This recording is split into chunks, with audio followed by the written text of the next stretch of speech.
Today we are going to update the firmware of your Netgear Reset EX2700 using the Netgear support website. First, all you need to do is turn your Netgear Range Extender switch on. Go to your laptop or PC and visit mywifiX.net. Now log in using the username and password.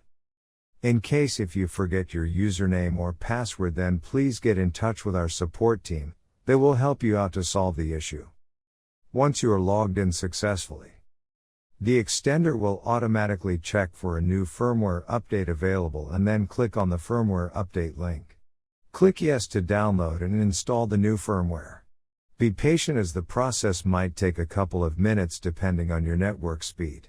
Once finishes, the extender will reboot itself and all your devices will be disconnected. Connect your device and enjoy the extended network.